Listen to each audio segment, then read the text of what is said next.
Évangile selon Matthieu, chapitre 17, versets 1 à 9. Jésus prend avec lui Pierre, Jacques et Jean son frère et les emmène à l'écart sur une haute montagne. Il fut transfiguré devant eux. Son visage resplendit comme le soleil. Ses vêtements devinrent blancs comme la lumière. Et voici que leur apparurent Moïse et Élie qui s'entretenaient avec lui. Intervenant, Pierre dit à Jésus, « Seigneur, il est bon que nous soyons ici. Si tu le veux, je vais dresser ici 3 tentes, une pour toi, une pour Moïse, une pour Élie. » Comme il parlait encore, voici qu'une nuée lumineuse les recouvrit. Et voici que, de la nuée, une voix disait, « Celui-ci est mon Fils bien-aimé, celui qu'il m'a plu de choisir. Écoutez-le. » En entendant cela, les disciples tombèrent la face contre terre, saisis d'une grande crainte.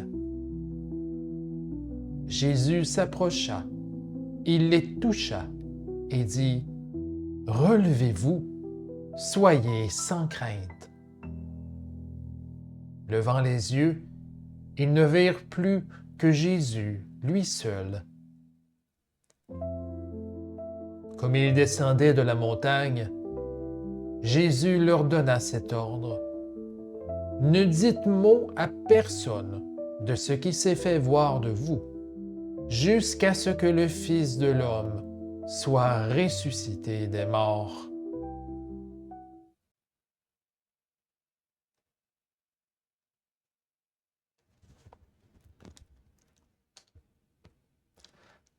Prions.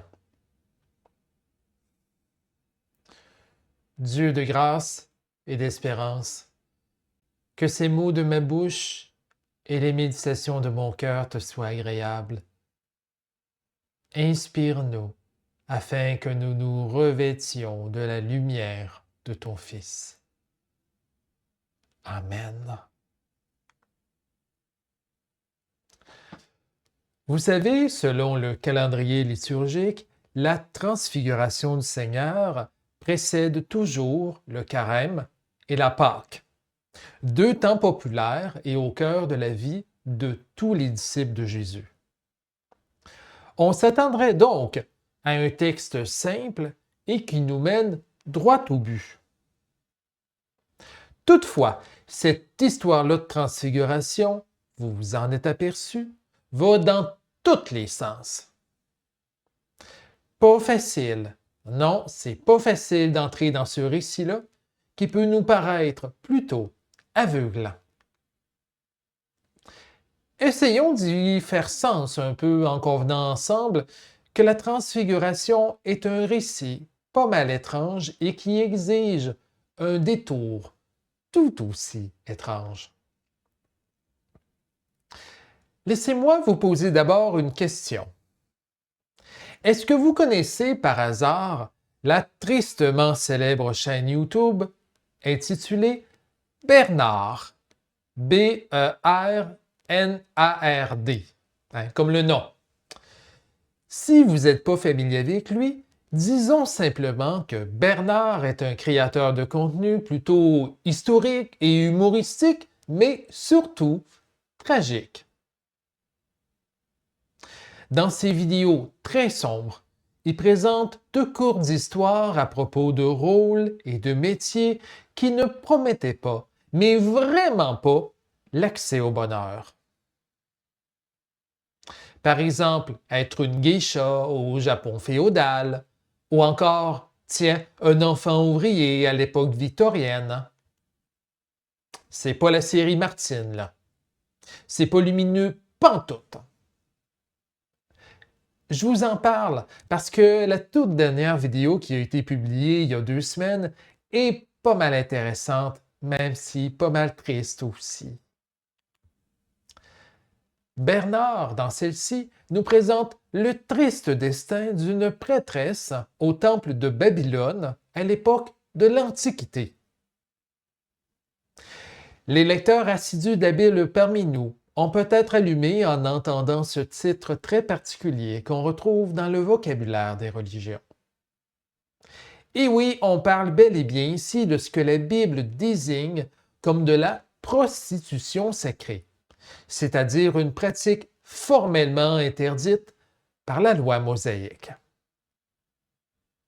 Dans sa vidéo intitulée « Pourquoi c'est nul d'être une prostituée au temple », notre cher Bernard raconte les malheurs d'une jeune fille servant d'offrande à la déesse Ishtar.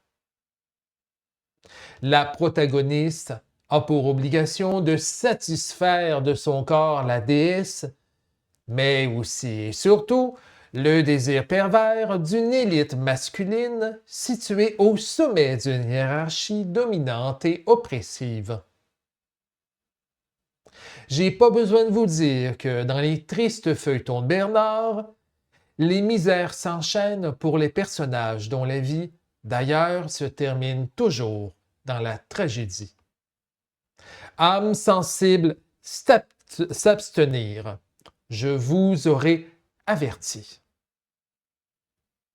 Bien que ces histoires-là soient tellement tragiques, mais tragiques, qu'elles finissent par en être caricaturales, elles ont peut-être cela de bien de nous offrir un certain élément de réalisme qui peut nous être cruellement familier. En effet, l'existence n'est pas toujours lumineuse. Et on ne peut pas dire non plus que toutes les vies se terminent bien. Il y a ben trop de mal dans le monde pour dire le contraire. Pourtant, malgré le fatalisme assumé de notre Bernard, nous renvoyant à notre propre condition, ces vidéos-là contiennent aussi des personnages qui cherchent du sens à leur vie et qui cultivent une certaine espérance quant à être libérés un jour de leur tourment. Pour ma part, cette coexistence-là entre le fatalisme et l'espérance me rappelle comment l'humanité espère et prie depuis toujours pour le secours divin. Espérer et prier. Deux actions lumineuses, deux postures de lutte qu'incarnèrent par ailleurs les disciples témoins de la transfiguration, mais aussi Moïse et Élie qui apparurent auprès de Jésus.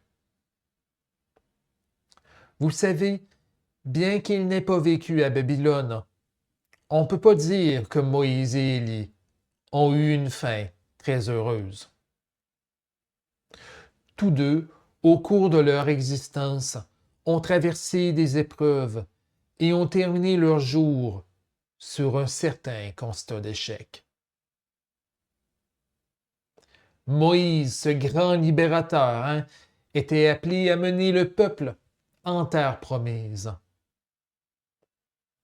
Toutefois, après un manque de jugement, il a été condamné à errer dans le désert avec le reste du peuple. Dieu lui a fait voir la terre promise, mais tout en lui affirmant que jamais il ne pourra y mettre les pieds de son vivant. Moïse meurt donc sans avoir pu atteindre l'objet de ses désirs, 1000 fois exprimés dans ses prières. Élie, quant à lui, était prophète du Seigneur. Si vous vous souvenez, dans les 2 livres des rois, Dieu lui avait demandé d'annoncer au roi d'Israël le retour de la pluie et donc la fin de la sécheresse. Malheureusement, plutôt que d'annoncer la paix et les bénédictions du Seigneur, Élie choisit plutôt de partir en croisade contre la reine Jézabel, ce qui le mènera à effectuer un véritable massacre au mont Horeb. En conséquence, Élie sera forcé de mettre un terme à son ministère prophétique en désignant Élisée comme successeur. Après ça, si vous vous en souvenez, Élie disparaît à jamais.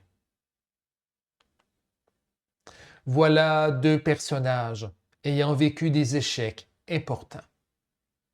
Deux vies qui se terminèrent de manière tragique. Compte tenu de la vie des libérateurs et des prophètes bibliques, Bernard a encore bien du chemin pour leur arriver à la cheville niveau tragédie. Bon, c'était un long détour, j'en conviens, mais qui apporte, selon moi, un éclairage plutôt intéressant au récit de la Transfiguration. Quand on prend conscience des épreuves de Moïse, Élie et du reste de l'humanité, je ne peux pas faire autrement que de voir une lumière d'espérance dans la transfiguration de Jésus. C'est peu dire d'ailleurs que, dans la tradition chrétienne, le récit de la transfiguration du Seigneur est un moment charnière. Jésus sera bientôt, comme vous le savez, arrêté, puis exécuté, quand bien même il est le Fils bien-aimé de Dieu. Ce serait, et oui, une histoire tragique, si ce n'était pas de l'irruption de la grâce qui donne sur la résurrection du Fils de l'homme, si ce n'est pas pour dire aussi le salut du genre humain que Jésus annonce à la toute fin du récit. Comme bien de nos frères et sœurs, Jésus est rejeté, opprimé, condamné à mourir sous les coups de ses oppresseurs. Pourtant, comme en témoignent les évangiles, il est aussi promis à la résurrection et à l'accomplissement des espérances que Moïse et Élie, ainsi que toute l'humanité souffrante,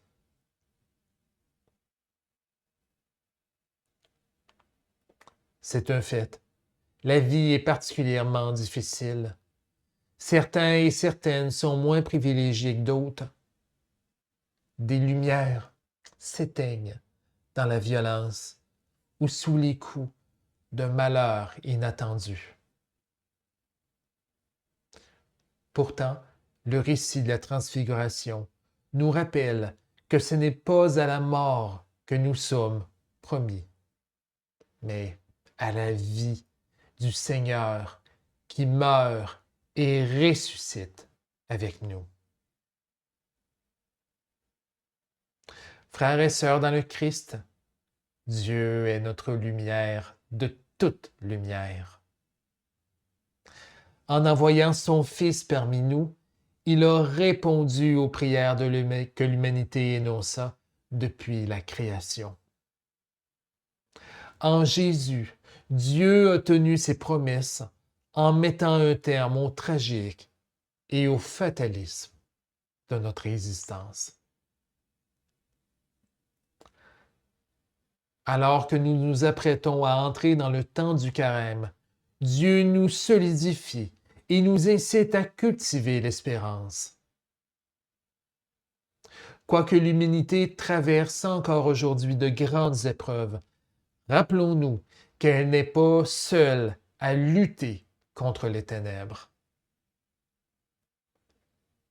En effet, puisqu'il porte Moïse, Élie et tout le reste de l'humanité en lui, Jésus s'apprête à devenir lumière du monde. Celui-ci va accomplir tout ce que ses prédécesseurs, comme Moïse et Élie, ont tant espéré et qu'ils n'ont pas pu voir de leur vivant.